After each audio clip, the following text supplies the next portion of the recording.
namaskar. This is Firstpost and you're watching Vantage with me, Palki Sharma.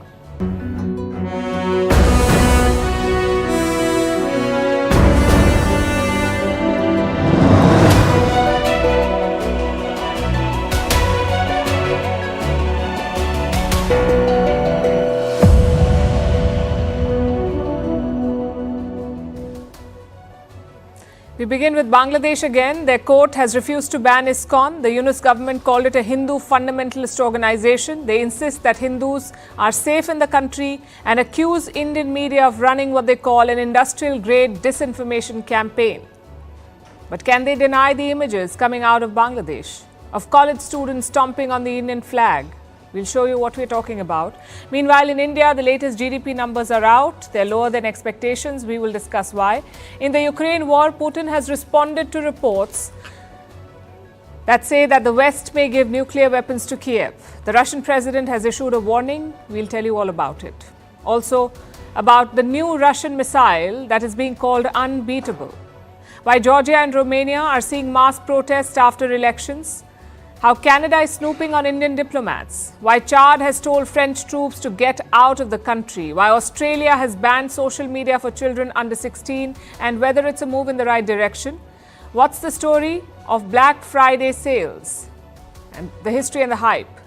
And why a new cafe on the Korean border is making waves where you can sip a latte and get a view of North Korea. All this and more coming up. The headlines first. Syrian rebels enter the second largest city of Aleppo after clashing with government forces on the city's edge. This is the first time the Syrian opposition has attacked Aleppo since 2016. The fighting that began on Wednesday has killed at least 250 people. Iran holds nuclear talks with Europe as tensions rise. Talks in Geneva include Britain, France and Germany. Iran says it could end the ban on possessing nuclear weapons if sanctions are reimposed. Both sides seek to break the nuclear impasse before Trump's return. Ireland goes to polls in a tight election race. The three main parties are neck and neck in the polls. The cost of living crisis dominates the campaign as Ireland struggles with a severe housing shortage. France offers the world a look inside the restored Notre Dame Cathedral. It was heavily damaged in a horrifying fire in 2019. Since then, Paris has spent $73 million on renovating its Gothic jewel. The cathedral will officially open to the world on December 7th. And global wine production hits its lowest level since 1961. It is down in almost every country of the European Union. France's output sinks by almost 23%. Climate change and bad weather are being blamed for this.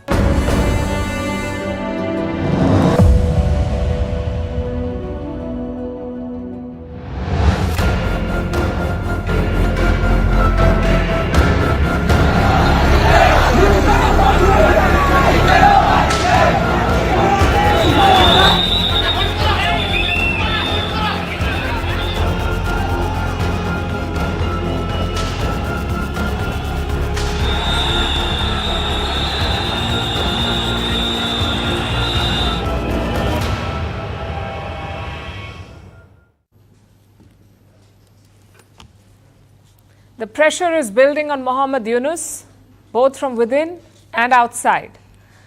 This week, he picked a fight with ISKCON, a global Hindu organization that runs temples. There was even talk of banning ISKCON. Yunus's officials called ISKCON a religious fundamentalist organization, but now they've made a U-turn. Mohammed Yunus's press secretary has spoken out. He says there is no plan to ban ISKCON. He also says Hindus are perfectly safe in Bangladesh. Then what about the violence in Chattogram? What about the reports of riots? Apparently, it's all misinformation peddled by Indian media. Listen to this. We have no plan to ban any religious organization. The religious group has their freedom of association, freedom of assembly, and all their religious rights. We don't have any plan. There is a huge information gap in India. Like obviously, you are flooded with misinformation. What we can see from here is there is an industrial scale misinformation campaign like originating from India. To say classic strategy there, shoot the messenger. We are not plucking out stories from mid-air. Our numbers and accounts are from Bangladeshi sources, like the Bangladesh Hindu Buddhist Christian Unity Council. It's a non-profit group in Dhaka. They reported more than 2,000 attacks on minorities, more than 2,000 attacks in 4 months. Is this too disinformation, misinformation, whatever he's calling it? If it is, why hasn't Dhaka taken action? You see, it's easy to blame the media. It's harder to crack down on radical Islamist mobs, which brings us back to ISKCON. A ban may not be on the cards right now, but several people linked to ISKCON are being targeted. Some 17 bank accounts have been frozen, all of them linked to last month's Hindu rally in Chattogram. Among the 17 is Chinmoy Krishna, the Hindu priest who's been charged with sedition. You may remember the accusation against him. Apparently, he placed a saffron flag over Bangladesh's national flag. He has denied the charge. Of course, you cannot insult the Bangladeshi flag in Bangladesh, but here's what you can do. You can insult the Indian flag in Bangladesh. Don't believe me? Take a look.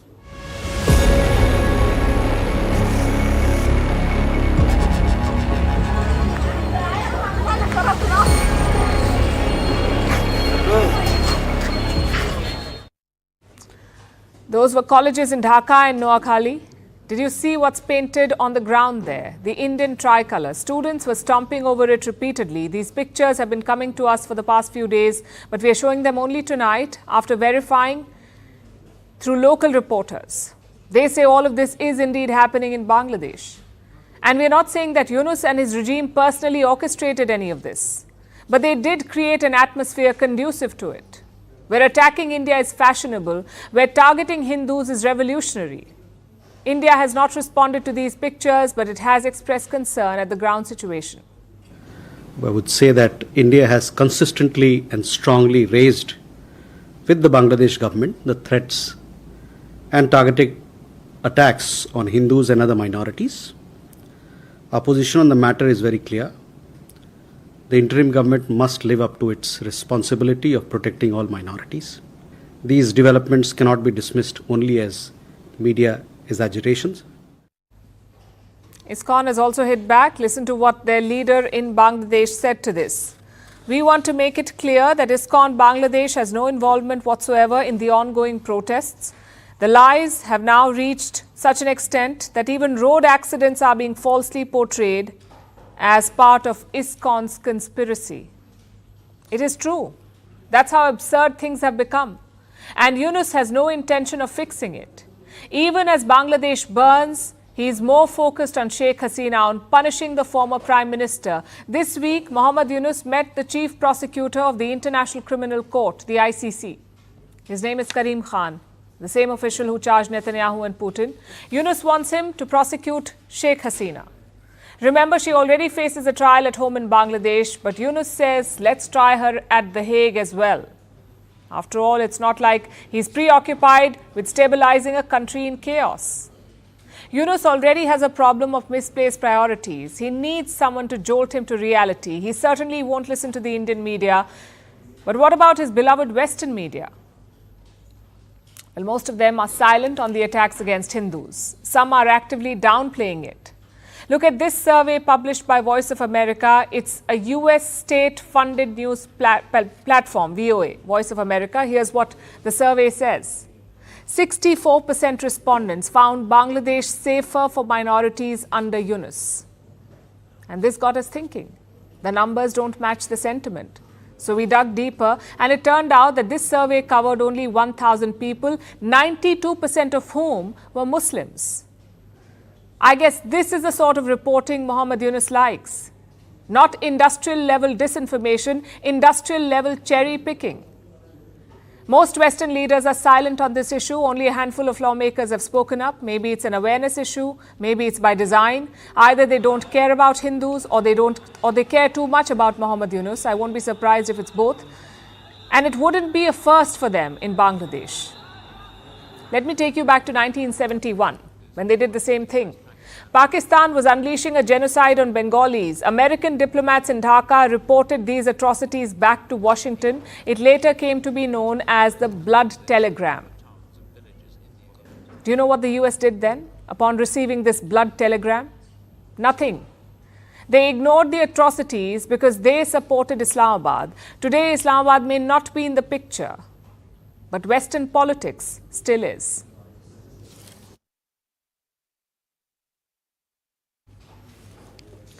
Now let's talk about the Indian economy. It appears to be slowing down. After years of rapid growth, it is hitting a speed bump. Fresh GDP numbers are out and they do not paint a good picture.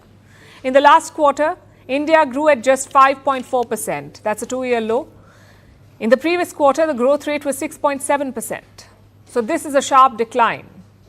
It's also well below expectations. Economists had predicted a 6.5% growth rate for India. What about India's Reserve Bank, the central bank? It was aiming for 7% growth rate for the entire year. Now that target appears tough. So what happened here? What explains these numbers? There are a few signs of distress. For starters, wages in urban India have contracted. This impacts the middle class directly. Their incomes are shrinking, and it's showing in consumer spending. Even on items like food, the middle class is cutting back. Citibank recently released a statement, an assessment. It says that there is a sharp slowdown in household spending and that consumer spending fell to a two-year low this month. Again, why is this happening? The report says it's because people are earning less, so they're spending less, even on the basics. They've cut down on the spending. And leading companies are feeling the pressure because of this. Like Maruti Suzuki, India's largest car maker, Bajaj Auto, the top seller of motorcycles, Hindustan Unilever, India's biggest FMCG company. FMCG means fast-moving consumer goods. All these companies have reported weak earnings. They are worried about low demand from the middle class. So that's one area of concern, the financial distress in the middle class. The second worry is government spending. This has been a slow year. Government spending is a major driving force for the economy. It creates jobs, which has a trickle-down effect on the rest of the economy. But this year, the government spending target was $132 billion. In the first half of 2024, just 37% of this budget had been spent. And the reason is the general election. India held the national election this summer, so several projects had to be delayed. Because governments, cannot launch major projects during election time. It is seen as a violation of the Model Code of Conduct. Big announcements can also influence voters, which leaves the government with two choices. You can either start major projects before elections are announced or wait until they are over. Now, India's general election was over in the month of June. That's when the results were announced. But the spending is yet to recover. The government needs time to reboot the projects. In fact, officials had warned about this. A statement was issued recently. It said the government may, and I'm quoting, the government may undershoot its spending target. So these are the two big reasons: shrinking income of the middle class and slowdown in government spending. Some key sectors have also been sluggish, like manufacturing and services. But it's not all bad news. There are some positive signs as well. Spending in rural India is starting to pick up. The recent festive season would also help. We'll see the results in the next quarter numbers, perhaps. Consumer spending by Indians was strong.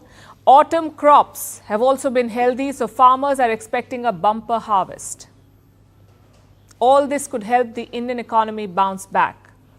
The RBI is optimistic. It has kept its growth projections unchanged. In recent years, the global economy has gone through a period of continual and unprecedented shocks. Global trade is projected to remain higher in the current year than the previous year, notwithstanding the sanctions, the tariffs, import duties, rising cross-border restrictions, and supply chain disruptions. Emerging market economies have shown greater resilience than advanced economies in the current phase. Amidst these headwinds and contradictions, the Indian economy is sailing through smoothly, powered by buffers like strong macroeconomic fundamentals, stable financial system, and resilient external sector. So the RBI's growth forecast remains unchanged. The bank has a critical role in reviving India's economic growth. It has to manage inflation, which has been consistently high. Last month, food prices surged by more than 10%. As a result, the RBI kept interest rates high, and it is unlikely to lower them anytime soon, not until inflation is under control. Because high interest rates means expensive loans. So people borrow less, they have less cash in hand. This keeps inflation in check. Now, India's challenges mirror the global trends. Major economies worldwide are slowing down. In 2024 and 2025, the world economy will grow by less than 4%. If you compare that with India, India is still performing much better. Even with these numbers, India is among the fastest growing major economies in the world.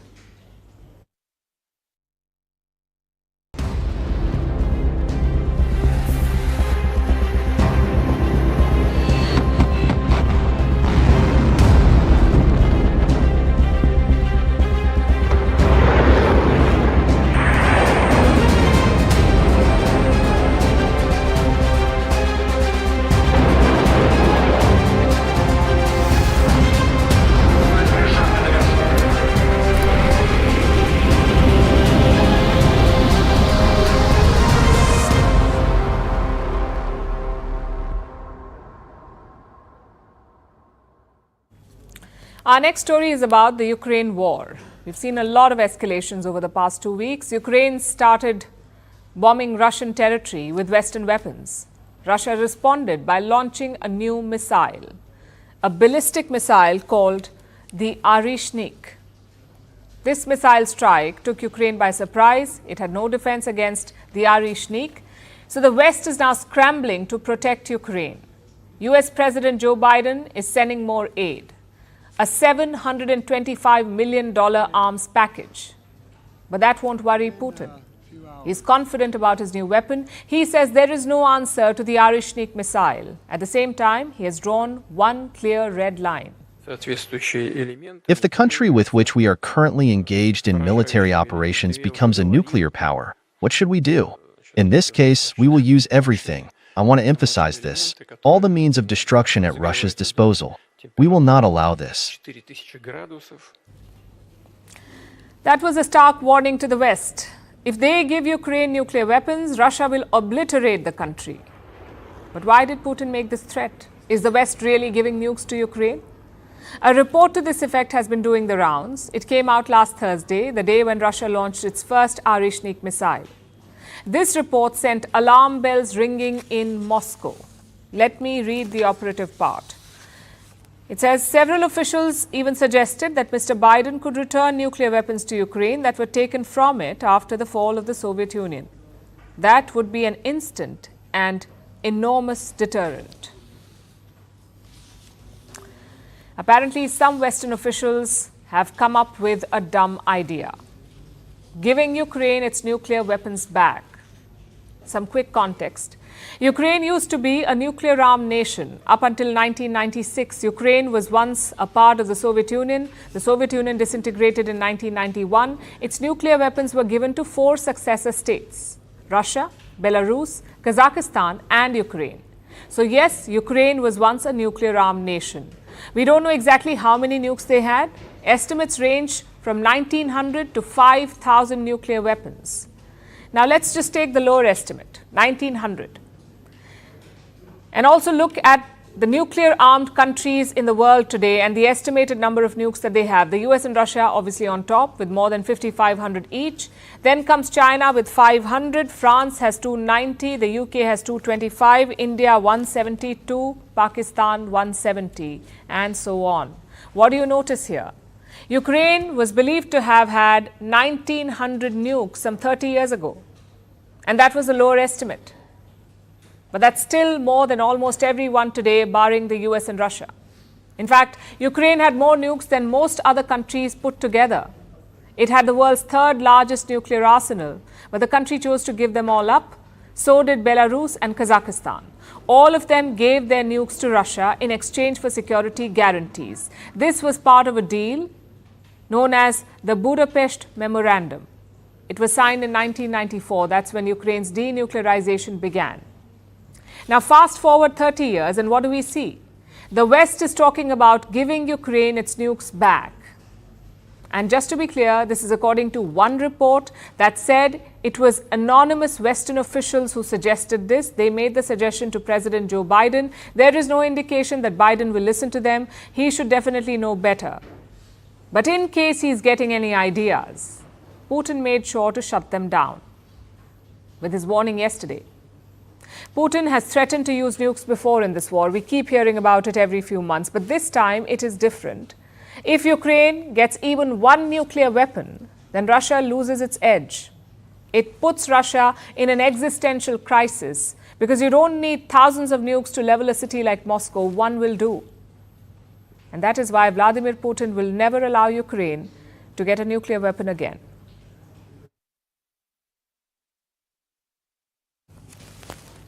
So nukes are the talk of the hour, but Russia believes it doesn't even need nukes. It has another mega weapon, the Oreshnik missile. It's supposed to be unbeatable. No air defenses can take it down. At least that's what the Russian president claims. Moscow fired this missile at Ukraine on November 21st, and now Putin has threatened to hit Kiev with it. He says this new missile is as destructive as a nuclear weapon, but without the radioactive contamination. So what is this missile? And can it be a game changer in the Ukraine war? Our next report tells you.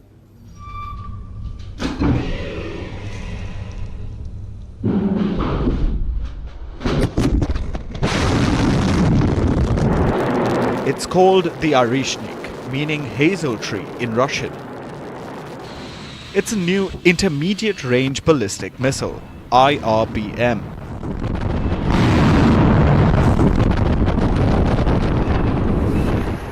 Moscow never publicly mentioned it before, but now this missile is dominating headlines. Why? Because Russia fired it at Ukraine last week, and now it threatens to hit Kyiv with the same missile. Moscow fired the Oreshnik for the first time on November 21st. This missile, carrying 6 warheads, hit Ukraine's Dnipro. The damage was limited, but the missile itself has raised alarms. Russian President Vladimir Putin says it is unstoppable, that air defenses can't intercept the Oreshnik. I have already said these are quite powerful elements, which are heated to a temperature of 4,000 degrees. You can look on the internet. The temperature on the surface of the sun is 5,600 to 6,000 degrees. It is comparable to the temperature on the surface of the sun. It has a kinetic impact, a powerful impact. It is like a meteorite falling. The Oreshnik is hypersonic. That means it travels at least 5 times the speed of sound. It can also maneuver mid-flight. That makes it harder to track and intercept. Putin touts it as some great new weapon, but this is what the West has found. The Pentagon believes it's based on the RS-26 Rubesh intercontinental ballistic missile. It was capable of carrying nukes. Moscow tested it multiple times, yet it was never deployed. An examination of the debris shows that this new missile was derived from that. The missile itself was launched from Kapustin Yar, which is about 800 kilometers from Dnipro. It reached a top speed of 13,600 kilometers per hour. There wasn't much destruction, but Moscow compares it to a nuclear weapon. It says that this new weapon is just as destructive, but it doesn't carry a nuclear warhead or spread radioactive contamination. The missile can hit even highly protected and deep-lying targets. According to military and technical experts, in the case of a massive group use of this missile, that is, several areas at once in one strike, the power of this strike will be comparable to the use of nuclear weapons. Although Oreshnik is of course not a weapon of mass destruction. Russian media is obviously celebrating this. Many are calling it the next big weapon. Reports suggest that Russians are even naming their children after the Oreshnik, but the West remains skeptical. Ukrainian military experts even say that there is nothing called the Oreshnik, that this is just another modified intercontinental ballistic missile. If the weapon were inherently terrifying, he would just use it. But that's not quite enough. He's had to use it, and then he had to do a press conference, and then he had to do a second press conference to say, hey, this thing is really scary. New or not, the Oreshnik is less about military prowess and more about scaring Ukraine. Kyiv is the capital of the war-torn nation. It's already very well protected, and since 2022, it has withstood many strikes. But the talk of a new missile has still caused alarm, and that is Putin's motive here. Russia is already making gains in the battlefield. It has Ukraine scrambling for aid and weapons. Putin hopes that chatter about his new missile can tip the scales in his favor.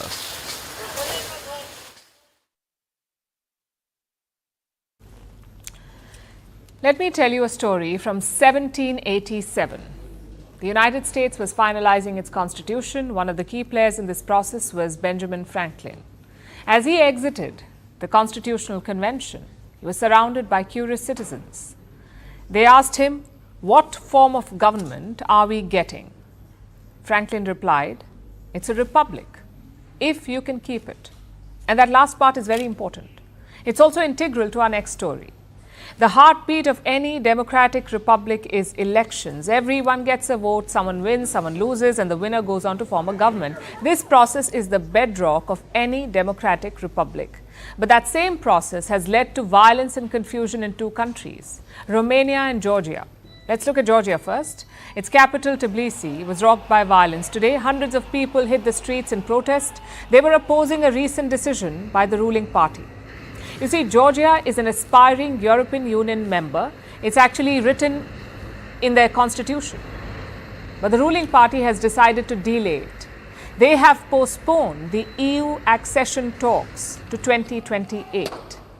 Look at what happened next.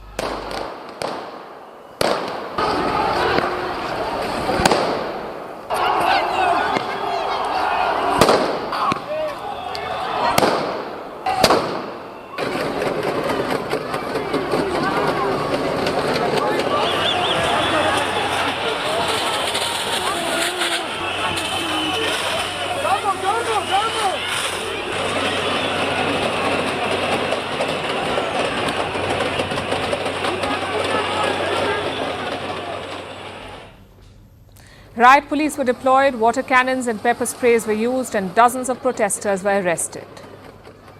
But how was it related to elections? Well, Georgia held its parliamentary vote last month. The ruling party ended up winning again. That's the Georgian Dream Party. They've been ruling the country since 2012. But not everyone is convinced. There are reports of voter harassment and manipulation. So the European Union stepped in. Their parliament, the European Parliament, passed a resolution yesterday. It declared that this election in Georgia was not free or fair. It also called for a rerun. Basically, they want fresh elections in Georgia. Of course, this riled up the ruling party, which is why they have delayed EU talks to 2028. Now, this goes beyond domestic ideologies. This is a strategic tussle. Georgia's ruling party is pro-Russia, and these protesters are pro-EU. So the election and its fallout is a battle for Georgia's future, its identity as a country. Now let's turn to Romania. Similar protests were seen in their capital, Bucharest. Hundreds of people flooded the streets. They were protesting against a far-right presidential candidate. Take a look. Democrația salvează România! Democrația salvează România! Tinerii vă cer un gol, nu votați un dictator! Tinerii vă cer un gol, nu votați un dictator! Tinerii vă cer un gol, nu votați un dictator! Now some background here. Romania voted on Sunday and the results surprised most people. A far-right and pro-Russia candidate emerged as number one. His name is Călin Georgescu. He won 23% of the vote. And why did that surprise people? For starters, he did not even have a political party. He contested as an independent. Plus, the opinion polls did not give him a chance. Yet, on Sunday, he was the big winner. Immediately, people started blaming TikTok, because that's where Georgescu did most of his campaigning. TikTok is accused of amplifying his presidential bid. Reports say fake accounts promoted his campaign on the platform. And there is no evidence at this point, but Romania's top court has now stepped in. They have ordered a recount of Sunday's election. It's Romania's first recount since the Cold War. Again, the European Union is involved. They want TikTok CEO to appear before their parliament, the EU parliament. They want him to explain what happened here. Of course, Russia is also a suspect. Most Western weapons enter Ukraine via Romania. So the West is keen on a pro-Ukraine regime in Bucharest. But like we said, Georgescu is pro-Russia. Moscow has rubbished the claims of interference. The Russian side did not interfere in the electoral processes in Romania. We do not generally have a habit of interfering in elections in other countries, in particular in Romania, and we do not intend to do so now. 2 countries, 2 elections, 2 controversies. For the sake of symmetry, I'll make 2 points. Number 1, some of these issues are genuine. TikTok has been accused of meddling in elections before. It is on brand for them. Similarly, ruling parties have also been caught rigging elections before. None of this is far-fetched. That's point number 1. Point number 2, there is some willful ignorance at play here. A cherry-picking of which election to recognize and which to rubbish. Think back to what happened in Pakistan. We had videos of fake ballot papers being dumped at counting centres, yet the same European Union did not call for re-election. Yes, Pakistan is not Romania or Georgia, but shouldn't the same principles apply? You can't conveniently question results when a pro-Russian candidate wins or when your side unexpectedly loses. And this applies to countries all over the world. If you have doubts, trust your own systems to handle them, to sort out any discrepancies. Do not undermine the foundation of your republic.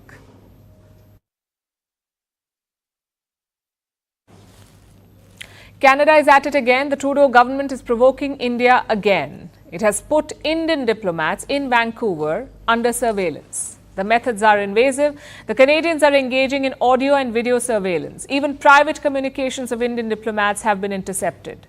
Remember, these diplomats already face a hostile environment in Canada. In the past, Khalistanis have targeted them by releasing posters with their pictures. And now the Canadian government is spying on them.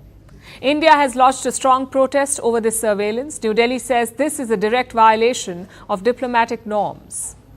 But, as usual, the Trudeau government seems indifferent. Here's a report. India-Canada relations have hit a new low. The Trudeau government has been spying on Indian diplomats. This week, the Ministry of External Affairs informed the Parliament about this. Diplomats in Vancouver were placed under sweeping surveillance. Both audio and video monitoring was carried out. Even the private communications of diplomats wasn't spared. Canadian spies intercepted and tracked them. It's a troubling new chapter in a relationship which was already under considerable strain. India has lodged a strong protest against this surveillance. Earlier this month, a note verbal was issued to the Canadian mission in New Delhi. But the snooping hasn't stopped. The MEA says the Indian diplomats in Vancouver remain under surveillance.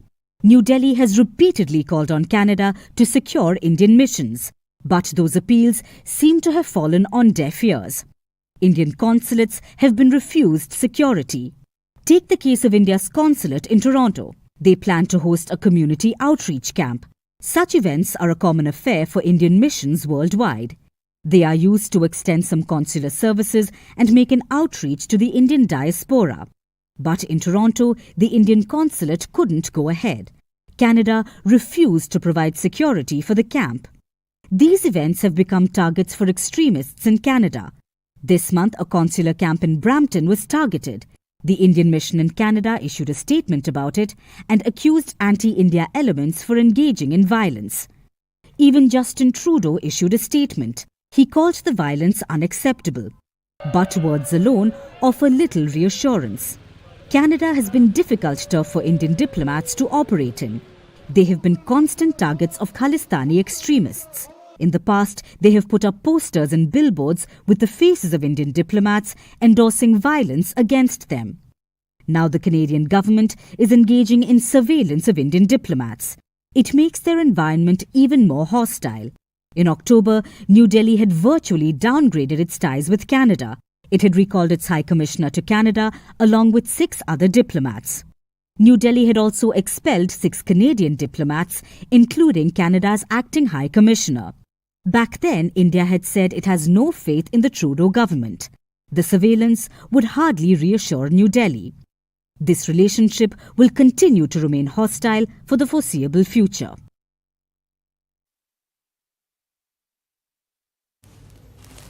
Now let's look at France. It's had another setback, this time in Central Africa. Yesterday it lost its last remaining base in the Sahel region. It has been asked to get out of Chad. Chad is a country in Central Africa. It was once a French colony like a lot of other African nations. Chad became autonomous on 28 November 1958 and it became fully independent 2 years later in 1960. But the 28th of November is still a special date in Chad. It marks an important step towards freedom, which is why Chad chose yesterday, the 28th of November, to break with France again. Their government put out this notice.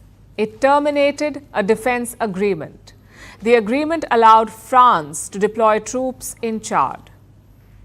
But now Chad has torn it up, which means French troops deployed there will have to leave. There are 1,000 French soldiers deployed here. They will have to start packing up soon. But how did this happen? What led to this? Look at the timing. The French foreign minister has just concluded his visit to Chad.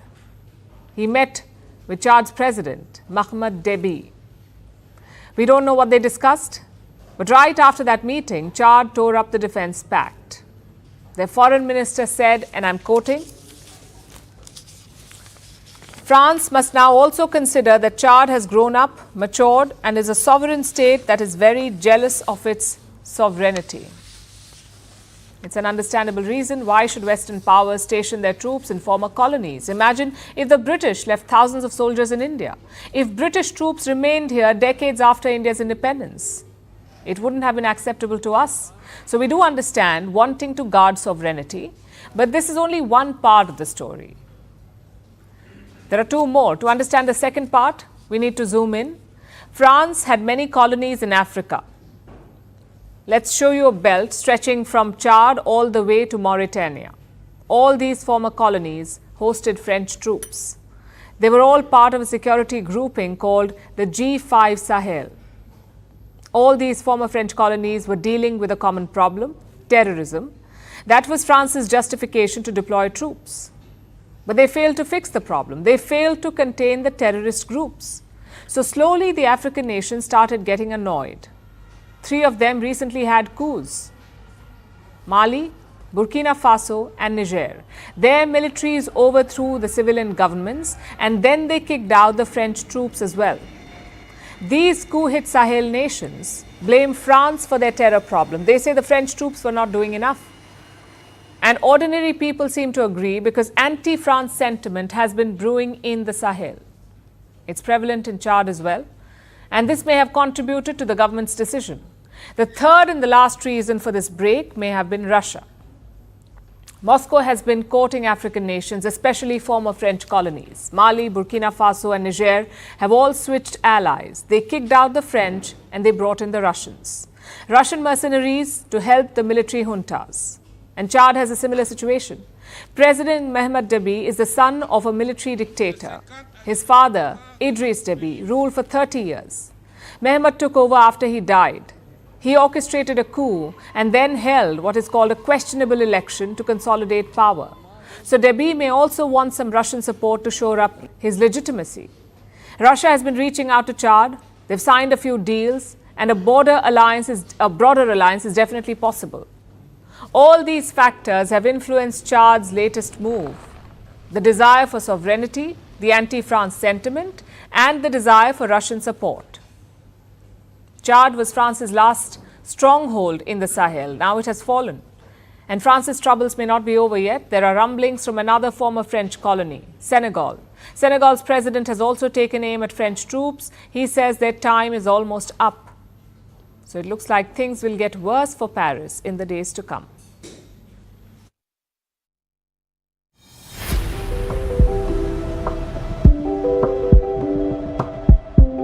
We've got your back is our message to Australian parents.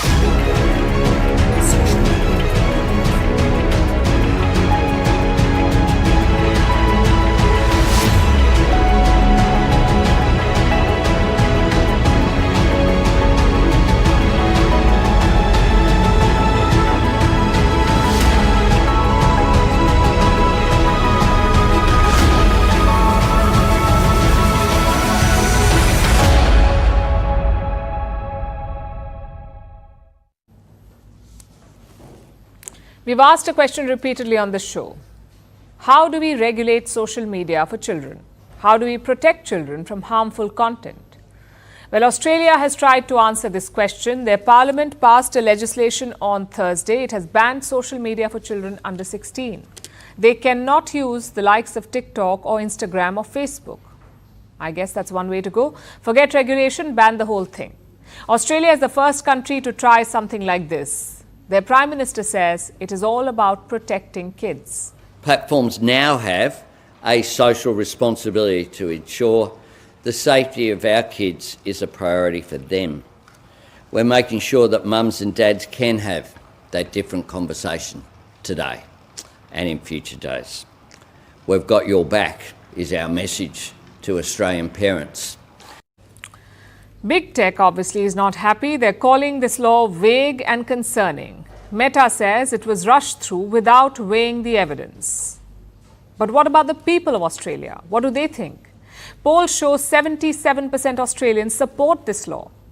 But some people on the other side do make valid points. They say it's a free speech issue. They ask why the government is getting involved at all. Shouldn't parents decide what's good for their children? I don't think it's a good thing, really, because I think that it's not going to stop it, and also the government's taking control of things that is parents' responsibility, because parents are going to keep still using their social media, aren't they? I mean, like, not to sound like an old fart, but when I was a child, it was my parents' responsibility to not police, but like, you know, enforce what I was doing and like make sure that I was not, you know, exposing myself to any harm. And I think that maybe a government intervention is probably unnecessary on such a wide scale. The law has certainly triggered a debate, and not just in Australia. People in Europe are weighing in too. So are people in Latin America and Asia. On that front, great job by the Australian government. They have certainly triggered a conversation.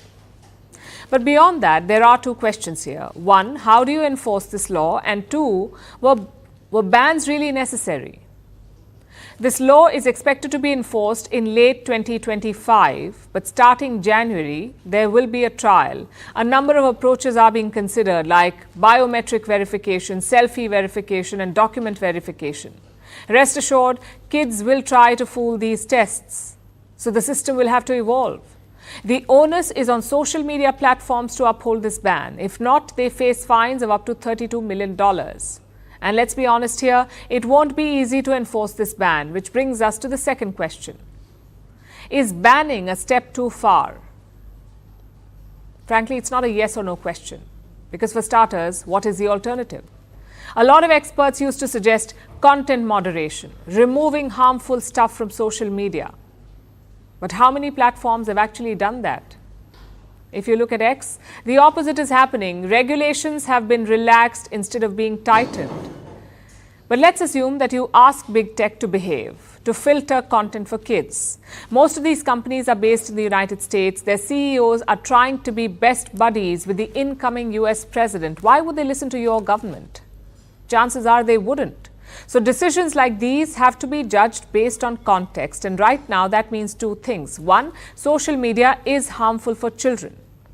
Multiple studies have confirmed that beyond a doubt, whether it's disturbing sleep patterns or affecting attention skills or impairing social skills or decreased academic performance. Most doctors also agree with this. Social media is bad for children. And number two, we haven't had one viable solution. So it's easy to sit around and criticize Australia's ban, but what other options do we really have? If Big Tech voluntarily cleaned up its act, this wouldn't be necessary. And don't get me wrong, we're not saying that this ban is the perfect answer. We're saying it's worth a shot. As for the free speech argument, let's give it a break. More than half the world doesn't have that freedom anyway. So I'm sure Australia's democracy will do fine without 15-year-old keyboard activists. But I will say this. Canberra is putting itself under a lot of pressure. Succeed or fail, this law will go down in the history books. And we say implementation will define its legacy.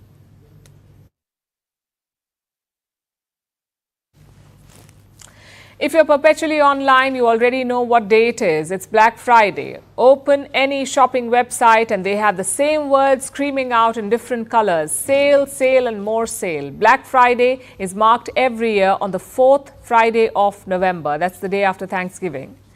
There are frantic shoppers, crowded stores, millions of online orders and the satisfaction of getting a good deal. That's what Black Friday is about, or used to be about. But how did it come about? How did it become so popular?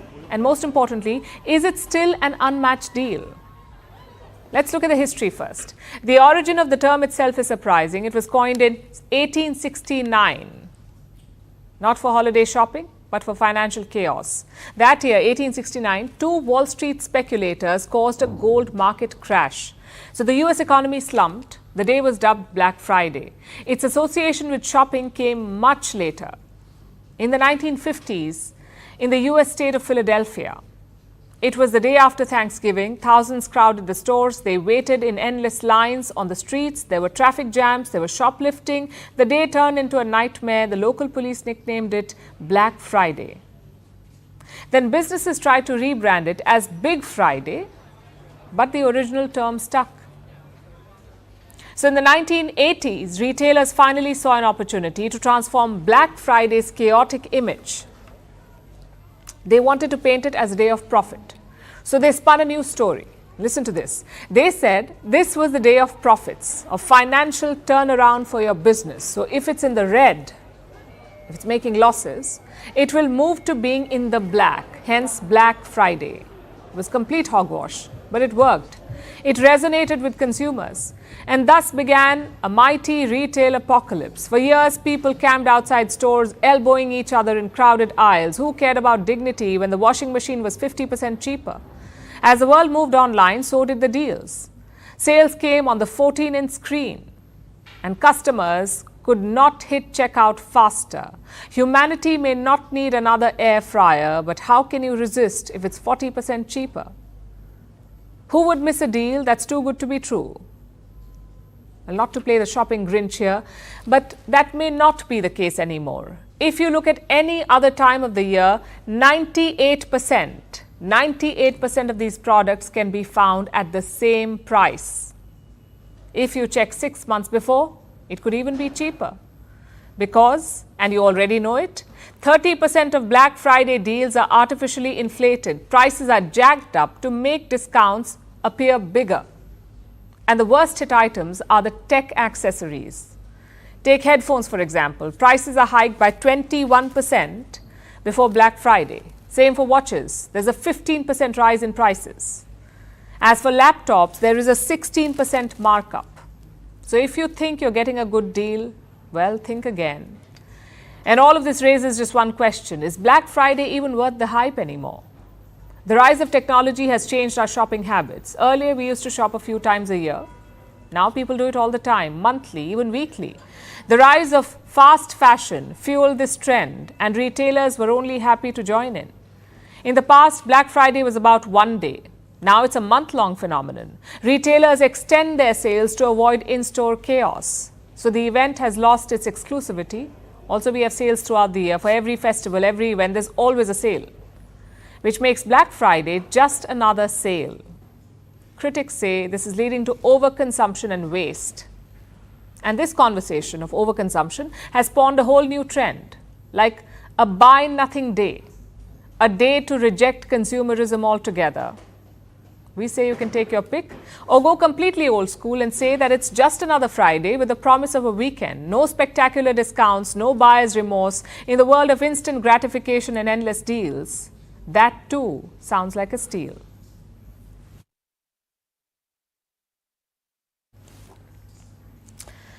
How do you like to enjoy your coffee or tea, if that's what you prefer? Whatever your beverage, how do you usually unwind with your drink? Maybe while relaxing on the balcony with a book in hand, or maybe while watching some TV, while getting your daily dose of news. But can you imagine sipping your coffee while staring at your mortal enemy? Taking a huge gulp while staring into enemy territory? Well, Starbucks has just made that possible for South Koreans. The global coffee chain has just opened an outlet at the DMZ, the Demilitarized Border Zone, between North and South Korea. So South Koreans can now drink expensive brews while gazing at impoverished North Korean villages. It sounds a bit dystopian, but the store seems to be a hit. Here's our report. Look at the inside of this Starbucks outlet. It doesn't seem like anything out of the ordinary, right? It looks like any other Starbucks that you would find in New York, New Delhi, or anywhere in between.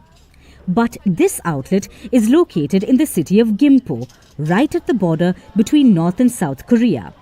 The crowd isn't really there for the overpriced coffee, it's there for the unusual view, the chance to look into North Korea. South Korea and North Korea are technically still at war. The all-out fighting stopped back in 1953 with an armistice, but the war never formally ended. So, as you can imagine, the two Koreas don't really share close ties. The people are kept apart because of the geopolitical tensions. North Korea in particular doesn't want any contact with the South. The government led by Kim Jong-un recently declared South Korea an enemy state. He even abandoned Pyongyang's long-standing goal of reunification with the South.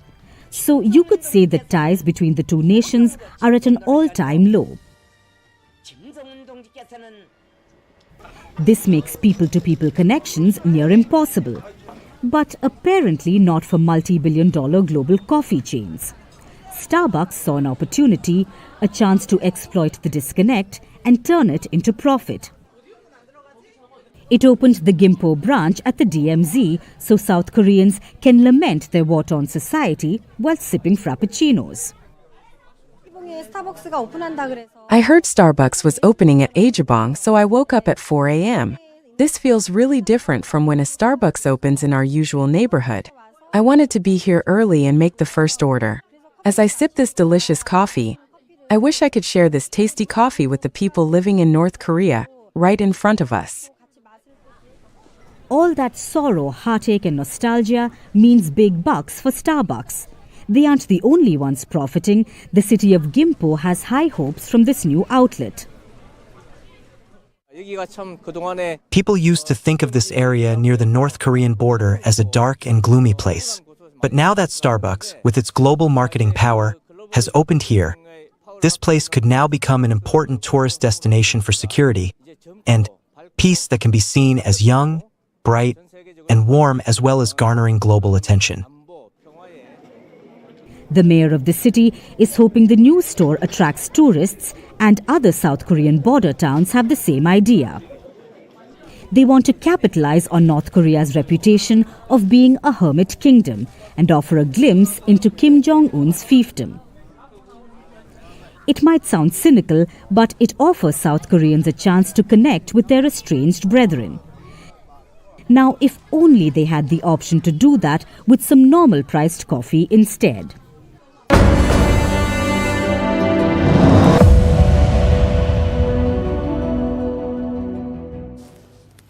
Much of the world is struggling with one issue: how to make weddings cool again. Governments are throwing money at couples just to get them to walk down the aisle. Not India, though. In the next 60 days, the country will witness 48 lakh weddings, generating a total business of 1.6 lakh crore rupees. Log on to any social media app right now and it's like the algorithm is mocking you. Every third post is about a wedding. A choreographed Sangeet reel, a couple sharing their story, or a Bollywood-scale production for a happily ever after. It's left many on the internet wondering, does their soulmate even know how to swipe right? Take a look.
And now it's time for Vantage Shots, images that tell the story. Donald Trump marks Thanksgiving with his family and Elon Musk at Mar-a-Lago.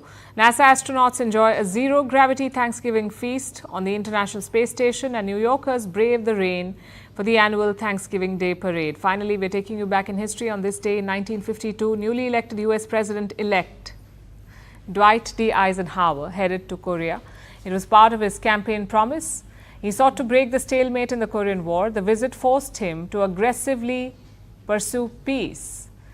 By July 1953, the Korean armistice was signed. We are leaving you on that note. Thank you for watching. Have a great weekend.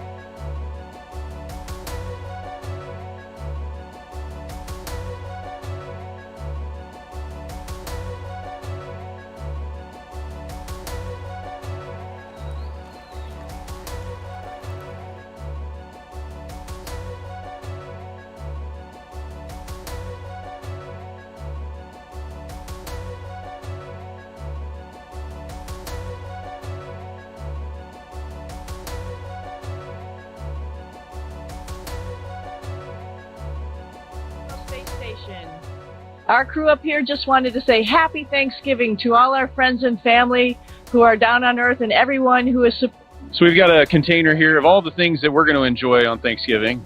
It is a feast. Let me see. We've got Brussels sardines, Brussels sprouts, butternut squash, apples and spice, smoked turkey, and smoked turkey. It's going to be delicious. It's true, we have much to be thankful for. On a professional sense, I mean, there's not...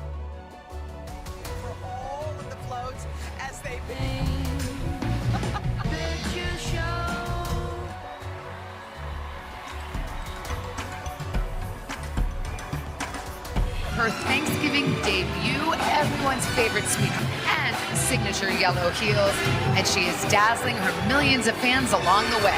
And I don't know if you know this, Savannah, Minnie just had her first, been on quite a tour through New York. Yeah, and of course he has his friends back to take in the views and spread some of their... And cheering him along the way. Yeah, swinging in style and back in the parade after more than a decade, it is your friendly neighborhood Spider-Man. With his iconic red and blue suit, this amazing balloon is based on legendary...